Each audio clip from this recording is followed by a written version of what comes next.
할렐루야. 주님의 돌보심과 인도하심이 우리 대한민국과 우리 국민들에게 함께 하시고, 특별히 오늘 예배드리는 모든 주님의 백성들에게 함께 하시기를 기도드립니다. 지난 한 주간 동안 우리 모두는 정말 힘겨운 시간들을 보냈습니다. 경상북도를 일주일 내내 새까맣게 태워버린 산불 때문에 많이 아팠습니다. 미국 항공우주국에서 항공사진을 보내왔는데 저렇게 불이 났다는 거죠.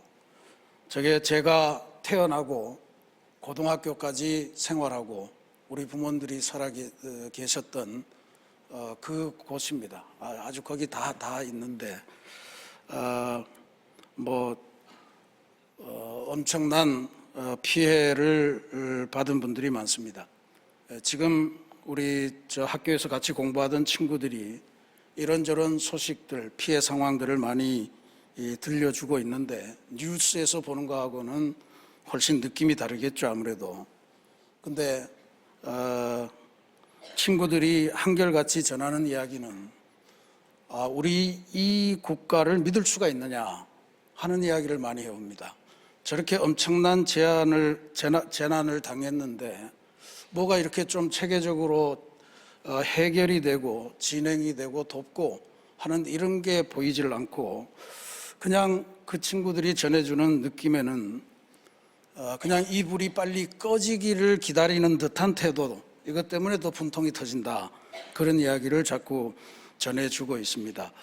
안 그래도 여러 가지 우리나라의 정치 일정이 순조롭게 진행되지 않아서 많은 국민들이 마음에 불안하고, 그래서 그 마음도 새까맣게 타가고 있는 중인데, 제가 그래서 혹시 우리나라가 너무 타락했고 그래서 지금은 급기야 추락하고 있는 중은 아닌가 하는 그 불안한 생각이 이 마음속을 떠나지를 않습니다. 도대체 어떻게 하다 이런 나라가 됐을까 하는 생각을 하면 정말 마음이 안타깝기 그지없습니다. 그래서 이번 사순절을 통해서 우리가 다시 좀 우리들의 믿음도 그렇고 하나님이 이 나라의 주인 되신다는 사실도 좀 더 확인을 하고, 그러기 위해서 이제 내일부터 제목을 이렇게 잡았습니다. 국난 극복을 위한 매일 특별 기도회, 기도 주간을 진행하려고 합니다. 지금이 사순절 특별 새벽 기도회 기간이라 새벽마다 모여서 예배를 드리고 있습니다만, 새벽 갖고는 안 되겠고, 또 이번 주간에는 특별히 3월과 4월이 교차하기 때문에 4월 초하루 성찬 새벽 기도회도 있고, 또 4월 월초 새벽 기도회도 진행이 됩니다. 근데 그건 전부 다 새벽의 이야기고요. 그래서 하루 종일을 기도하는 주간으로 선포하고, 다시 한번 회개하면서 지금 우리가 특별히 새벽마다 느헤미야서를 묵상하고 있는데, 느헤미야가 처한 상황도 오늘 우리의 상황과 비슷한 것 같습니다.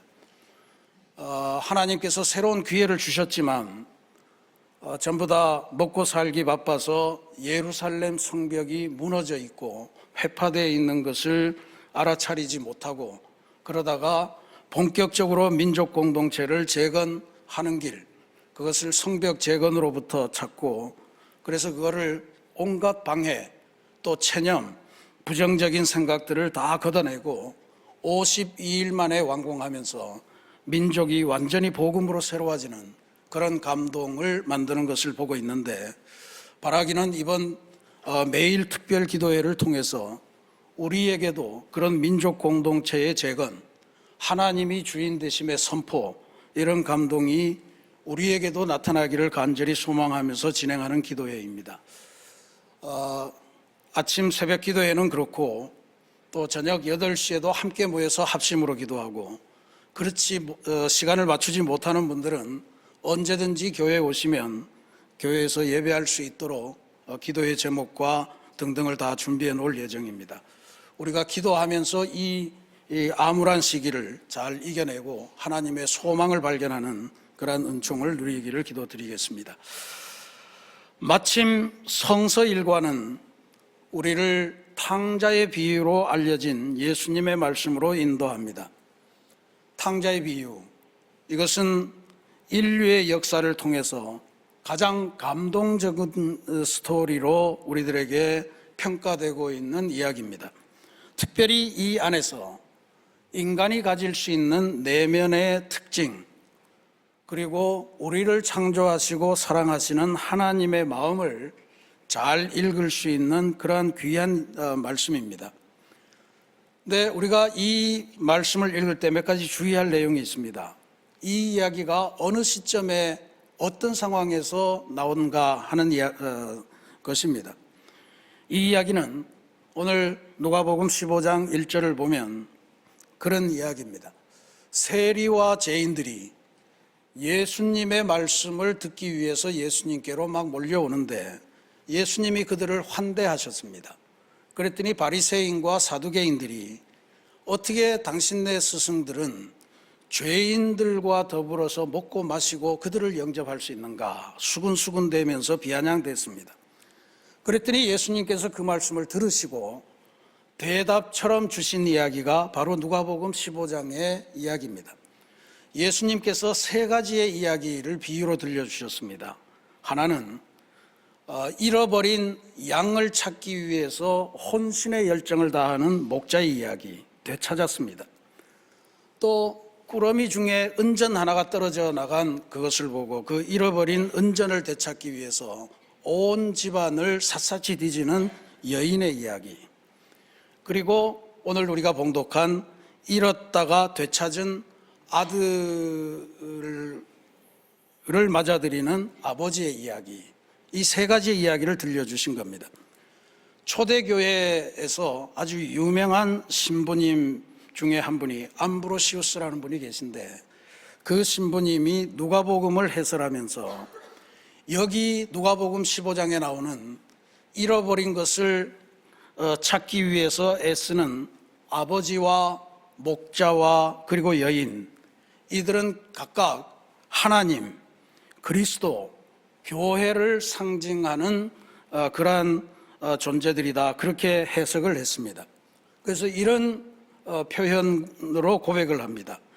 그리스도는 죄악의 덩어리인 우리를 찾아서 어깨에 메고 가시며, 교회는 세상에 흩어진 죄인을 찾아 나서고 있는 중이며, 아버지는 어떠한 종류의 죄인이든 받아들이시기 위해서 대문 밖에서 기다리고 계신다 하는 것으로 표현했습니다. 저는 오늘 우리 민족이 처한 상황, 또 우리 개개인이 처한 영적인 상황을 보면서 오늘부터 3번의 주일 동안 이 말씀으로 설교를 하려고 합니다. 각각 집 밖으로 나간 탕자, 집 안에 있는 탕자, 또 모든 탕자를 받아들이시는 하나님을 중점적으로 묵상하려고 합니다. 바라기는 하나님과 관계가 더 좁혀지기도 하지만 특별히 우리 안에 숨어들어 있는 우리 내면의 속성, 죄성, 이런 것들을 이 말씀을 통해서 발견하실 수 있기를 간절히 부탁을 드립니다. 오늘은 그 첫 번째 설교입니다. 집 밖으로 나간 탕자의 이야기를 오늘 함께 묵상하도록 하겠습니다. 먼저 11절 12절 말씀에 이렇게 이야기가 시작이 됩니다. 어떤 사람에게 2 아들이 있는데 그 둘째가 아버지에게 말하되 아버지여, 재산 중에서 내게 돌아올 분깃을 내게 주소서 하는지라. 한 아들이 아버지에게 내 분깃이 당신의 재산 안에 포함되어 있으니 그것을 훗날에 당신이 이 세상 작별할 때 달라는 이야기가 아닙니다. 지금 당장 내놓으라, 그런 이야기입니다. 오늘날도 이런 자녀가 있다면 굉장히 부모의 마음을 아프게 하고 주변에 지탄을 받을 텐데 2000년 전의 이야기입니다. 그때의 이 이야기는 나는 당신을 살해하고 재산을 뺏고 싶습니다 라고 하는 이야기로 들릴 법한 그러한 이야기라고 주석가들은 이야기합니다. 빨리 돌아가 주십시오, 뭐 이런 이야기겠죠. 근데 그 아버지는 자식의 이 무례함에도 불구하고 그냥 재산을 내어줍니다. 지금 여기에 그 재산을 가지고 이 아들이 먼 곳으로 가서 자기 마음대로 돈 쓰고 살았다, 이렇게 나와 있죠.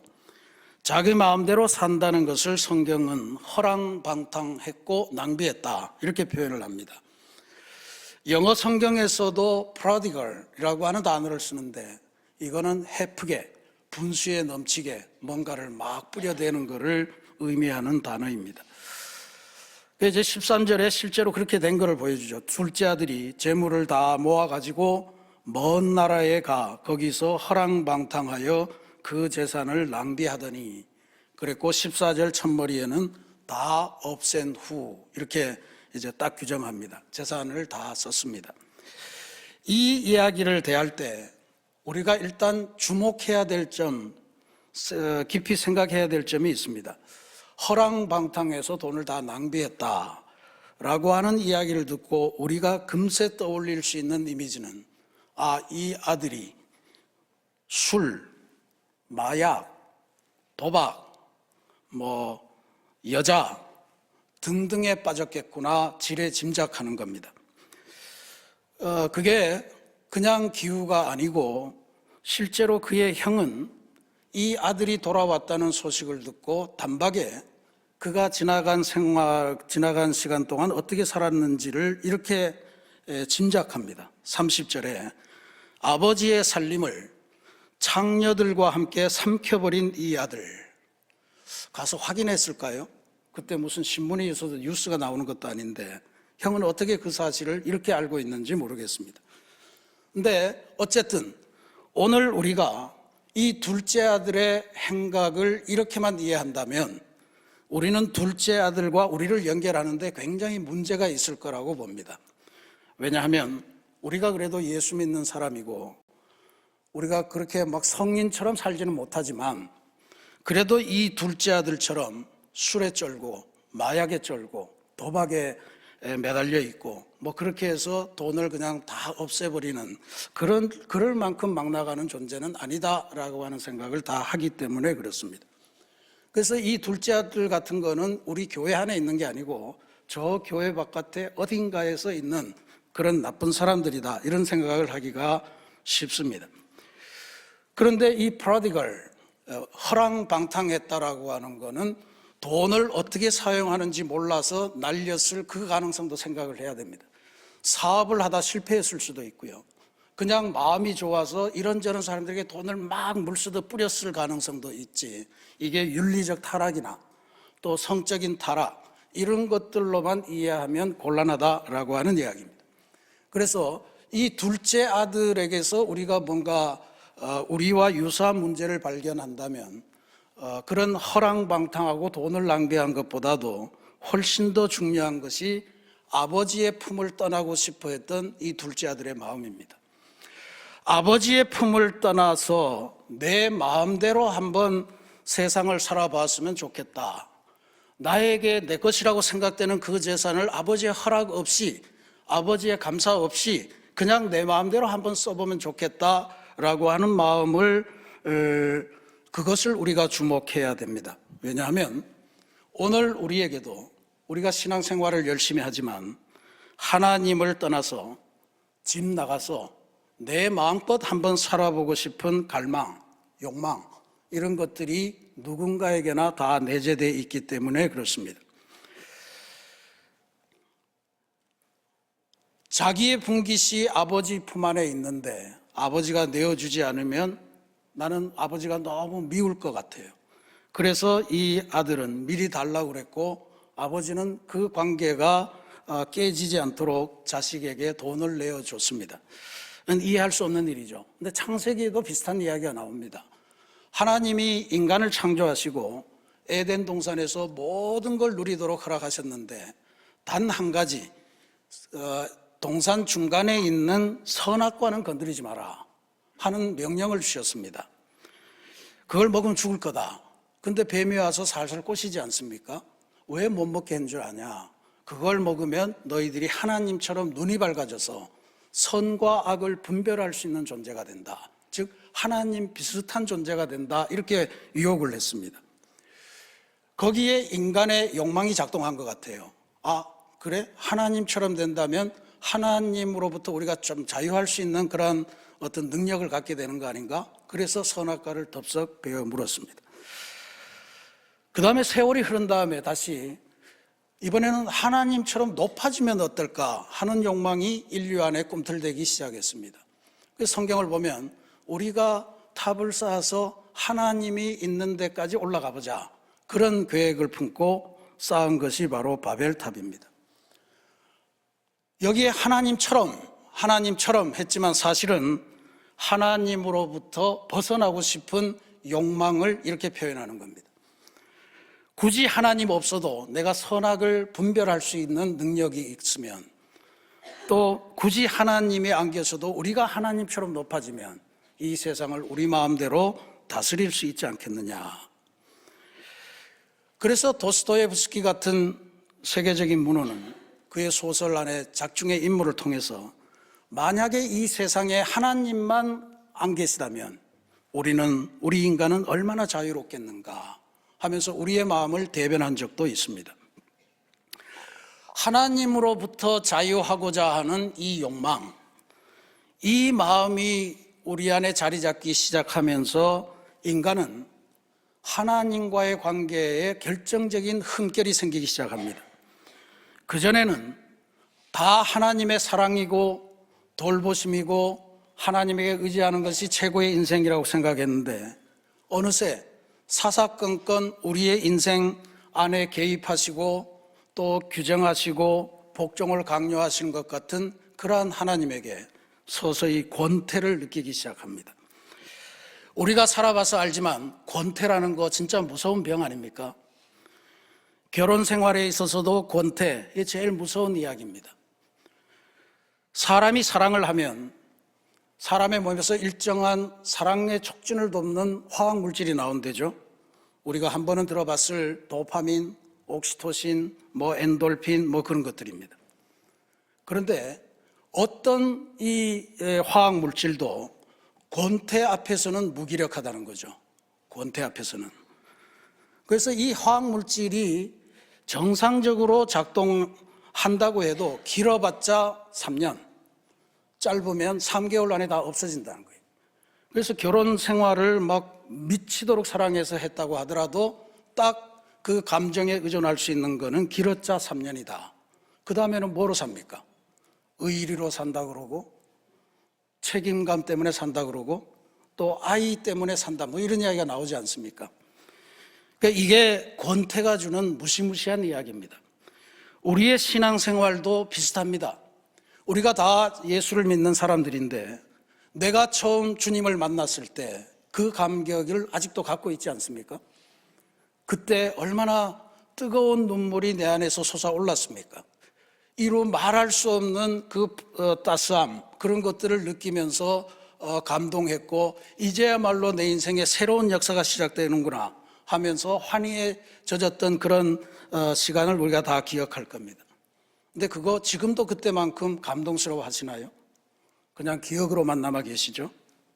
권태가 스며들기 시작한 겁니다. 그때는 모든 게 다 하나님 뜻이고, 모든 것을 다 하나님이 주관하시고, 모든 것이 다 하나님의 말씀대로 되면 나는 오케이 그랬는데, 이제는 내가 하고 싶은 게 생겼습니다. 주님께서 내 인생의 운전수가 되지 마시고 조수석에 좀 빠져 계세요. 제가 운전하겠습니다. 그리고 이런 순간에는 눈을 감아 주십시오.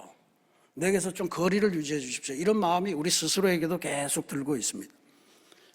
사랑인 줄 알았는데 어느 순간부터 억압이고 감시고 그런 느낌으로 다가올 때가 많습니다. 매번 돌아오는 주일인데 1년에 52번이나 되는데 그거 한두 주 빠지는 게 그렇게 대수라고 그걸 그렇게 나한테 스트레스를 줍니까? 이런 이야기 할 수 있죠. 이런 이야기 할 수 있습니다. 우리 아이가 어쩌다 좋은 사람을 만나서 사회적인 배경이 너무 좋은데 이 아이하고 결혼하는데 신앙이 걸림돌이 된다니, 이건 너무한 거 아닙니까? 이런 호소도 하게 됩니다. 어쨌든 하나님과 적절한 거리를 유지하고 싶고, 때로는 하나님이 눈 감아줬으면 내게서 조금만 사라지시고 내가 필요할 때 다시 다가와 주시면 좋겠다 하는 마음을 갖는 거, 이거 둘째 아들이 가졌던 그 마음입니다. 이게 오늘 우리 현대 그리스도인의 전형적인 모습이다, 그렇게 볼 수 있습니다. 내 마음대로 살기 원하기 때문에 여전히 살아서 역사하시는 하나님이 부담스럽습니다. 하나님의 말씀이 살았고 운동력이 있어 뭐 어쩌고 저쩌고 생각과 판단을 하고 이런 이야기가 굉장히 부담스럽습니다. 내가 하나님의 말씀을 이용하고 내가 하나님의 말씀을 선별해서 그렇게 생활할 수 있으면 좋겠다, 그런 생각들을 끊임없이 합니다. 성경 안에 우리를 불편하게 만드는 말이 너무 많아요. 그래서 그런 말들을 잊어버리고 지워버리고 싶을 때가 있습니다. 이게 둘째 아들이 가졌던 마음이다, 그렇게 해석할 수 있을 겁니다. 하나님이 없어도, 아니 하나님이 안 계시기 때문에 더 행복한 삶이 있을 수 있다고 마음속으로 믿고 확신하는 단계에 가 있다면 여러분 주의하셔야 됩니다. 또 신앙인으로 살면서 말씀대로 사는 게 부담스럽고 힘겹고 그게 짜증나는 순간이 있다면 우리도 이미 둘째 아들의 마음을 우리 마음속에 깊이 장착하고 있는 것이다, 그렇게 보셔야 됩니다. 그래서 하나님 없이 살아가는 삶의 자유, 그것을 택하게 됩니다. 근데 예수님께서 들려주신 말씀, 이 둘째 아들의 그 다음 행보를 보면 하나님을 떠나서 우리가 누리는 자유, 그것의 핵심은 인생의 막다른 골목으로 떨어질 자유이다라고 하는 것을 보여줍니다. 이 아들의 삶은 정말로 우리들이 하나님 없이 살아갈 때 느끼는 가장 기본적인 역사를 보여줍니다. 실제로 둘째 아들의 처지를 보면 하나님의 품을 떠나서 그가 얻은 것은 그가 모든 것을 없애고 그의 정체성을 잃고 또 그가 생존 자체도 힘겨워하는 그런 상황에 떨어진 자유밖에 없었다. 이거는 오늘 우리에게 중요합니다. 우리 인생이 하나님을 떠난다라고 하는 것은 인생의 유일한 피난처요, 방패요, 요새를 집어치우는 것과 똑같다고 하는 것을 기억하셔야 되기 때문입니다. 그래서 이 친구가 인생의 막장, 유대인이라면 근처에도 가지 않는 돼지 치는 우리에서 잠을 잡니다. 거기에서 일을 합니다. 돼지가 먹는 쥐엄나무 열매를 그의 양식으로 삼는데 그것마저 부족해서 제대로 먹을 수가 없는 그런 상황입니다. 그러니까 유대인으로서는 유대인답지도 못하고 이방인의 입장에서 생각해도 도저히 인간의 삶이라고는 할 수 없는 그런 막장의 삶에 떨어진 것입니다. 그가 그런 삶을 살면서 그 돼지우리 안에서 한 가지 변화를 일으키는데 17절 말씀이에요. 거기에서 성경은 그의 상황을 스스로 돌이켜라고 하는 단어로 표현을 합니다. 이게 표준역 세번역 성경에서는 그제서야 그는 제정신이 들어, 이렇게 번역을 했습니다. 그제서야 그는 제정신이 들어. 지금까지 거는 무척 어마어마하게 많은 돈을 가지고 자유롭게 살고 했는데 그게 좀 제정신이 아니었다, 이런 이야기예요. 정신줄을 놓은 삶이었다, 이런 이야기입니다. 영어 성경의 대부분의 버전들은 He came to himself, 이런 말로 씁니다. 그가 자기 자신에게로 돌아왔다, 이런 표현을 합니다. 그건 뭔 이야기예요? 지금까지 살았던 거는 자기 자신이 아니었다, 이런 이야기예요. 이 하나님을 떠난 결과가 그런 겁니다. 내 자신이 아닌 삶으로 정신줄을 놓고 뭐가 어떻게 돌아가는지 모르고 그냥 막 써댄 겁니다. 그러니까 아무리 귀한 금은보화가 손에 있어도 그게 하나도 남김없이 사라질 때까지 못 깨달았던 거예요. 결국 이런 신세 한탄 겸 마음속의 다짐 같은 게 일어납니다. 18절 19절에 보면 아버지, 내가 하늘과 아버지께 죄를 지었사오니 지금부터는 아버지의 아들이라 일컬음을 감당하지 못하겠나이다. 나를 품꾼의 하나로 보소서, 그랬습니다. 그러니까 내가 아버지가 있었지, 그 집에서 내가 둘째 아들로 살았지, 이런 것조차가 다 사라진 그러한 삶을 보입니다. 그래서 이런 것을 보면서 그가 새롭게 내 인생이 여기서 끝날 수 없다라고 생각하고 다시 마음을 먹는 것은 바로 제정신이 들어서 아버지를 생각할 때였다라고 하는 것을 우리들에게 보여줍니다. 인생의 공경, 인생의 막장에 이르러서 도저히 소생의 기회가 없을 때, 뭘 어떻게 해볼 수 없는 그러한 상황일 때 제정신이 후딱 들어서 하나님을 생각한다는 것, 그게 우리 인류에게는 굉장히 귀중한 이야기입니다. 인간이 제정신으로 혹은 자기 자신으로 산다는 것의 핵심이 뭔가를 분명하게 알려주죠. 그건 바로 아버지를 생각하고 하나님과 동행하고 그 삶을 내 삶의 중요한 것으로 생각할 때임을 우리들에게 알려줍니다. 오늘 우리 주변에 하나님을 떠나 인간의 욕망을 따라서 자유의 삶을 택한 이들이 많이 있을 겁니다. 오늘 우리나라도 정말로 어려운 시기를 겪고 있습니다만 그 안에 이런 존재의 사람들이 많을 것임을 짐작할 수 있습니다. 하나님 대신에 주술에 매이고 하나님보다는 자기의 이익을 앞세우고 그러느라고 나라가 이 모양 이 꼴이 되는지도 모르고 오히려 그렇게 끌고 가면서 그렇게 파탄시켜 왔습니다. 오늘 우리 권사님께서 기도하시는데 대한민국의 모든 질서가 파괴된 것 같다 하는 말씀을 하는데 우리가 지금 이 둘째 아들의 마음을 우리 마음에 안고 있기 때문에 생겨나는 현상인 줄로 믿습니다. 어쨌든 인간은 하나님을 떠나면 제정신이 아니게 됩니다. 그리고 결국은 바닥을 헤매고 불안에 시달리는 신세가 되고 맙니다. 그래서 둘째 아들의 이 결단, 이게 대단히 소중합니다.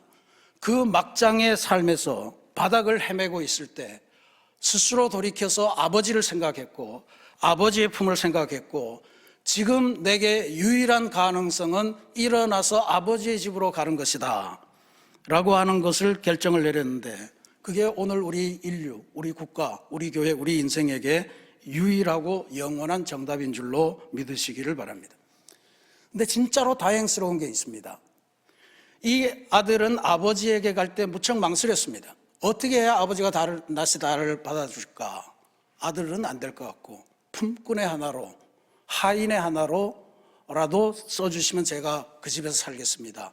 이 마음의 준비를 단단히 하고 갔는데 그 아들을 기다리는 아버지는 이 아들의 마음속에 무슨 이야기가 있는지 묻지도 따지지도 않으시고 이 아들을 품어 안았습니다.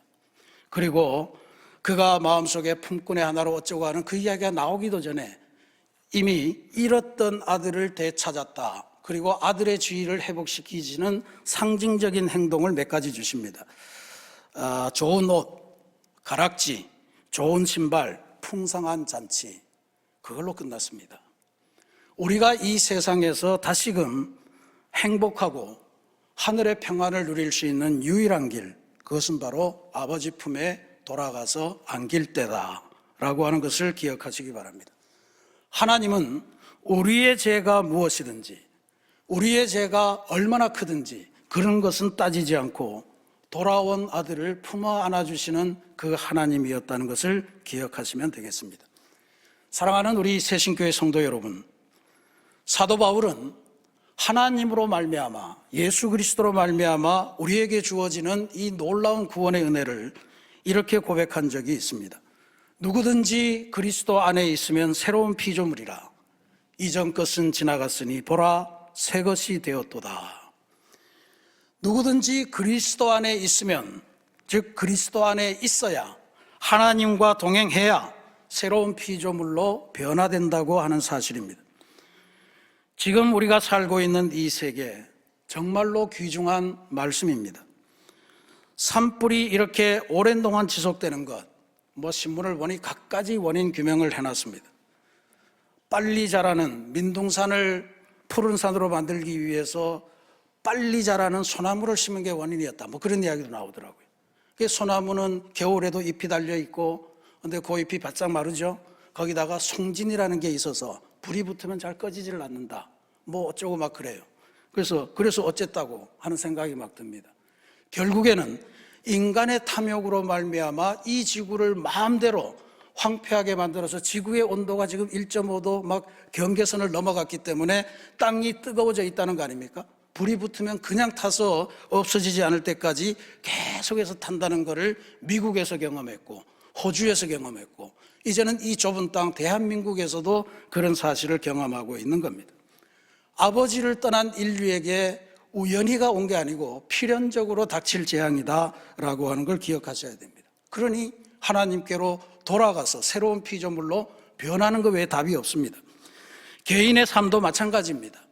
역시 그러한 재앙, 우리가 삶에 감당할 수 없는 혼돈이 온다면 접어두고 아버지를 생각하고 하나님께로 돌아가는 결단을 하셔야 됩니다.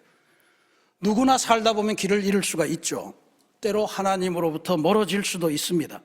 그러나 어떠한 죄악도, 어떠한 크기의 죄악도 하나님으로부터 용서받지 못할 죄악은 없다는 것. 하나님은 우리가 돌아오는 것만을 보면서 그 순간에 그냥 안아주시는 분이다 라고 하는 것을 우리가 꼭 기억하시고 주님께로 돌아갈 수 있기를 바랍니다. 사순절이라고 하는 것, 이거는 하나님을 떠나서 길을 잃고 헤매는 우리들이 하나님께로 돌아가는 것을 목적으로 하는 그런 절기입니다. 하나님께로 돌아가십시다. 하나님께로 돌아가셔야 됩니다.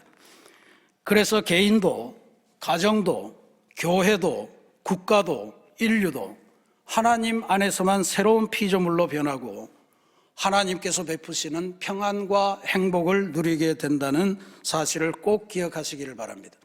바라기는 이번에 우리 새신교회가 우리 자신은 물론이고 이 땅에 길 잃고 헤매는 하나님을 떠난 모든 이들이 다시 하나님의 품 안에서 새로운 인생을 출발할 수 있도록 돕고 전도하고 그런 하나님의 새 소망의 통로가 되는 역사가 있기를 주님의 이름으로 축원합니다.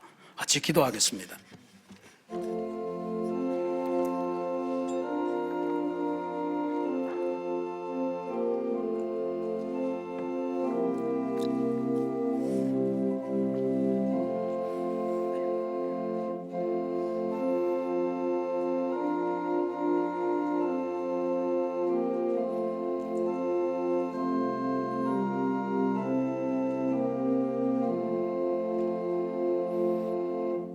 사랑의 하나님, 우리가 하나님의 사람으로 부름받았다고 그렇게 기뻐했고 좋아했는데 어느덧 세월이 흐르면서 신앙이 습관이 되고 그러면서 우리 안에도 하나님과의 관계에서 문제가 생겨나기 시작했다.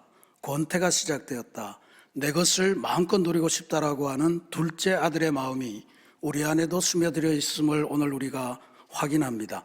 하나님, 그래도 하나님의 품 안에 있는 것만이 인생의 올바른 행복과 평안을 누리는 기름을 다시 한번 확인하게 도와주옵소서.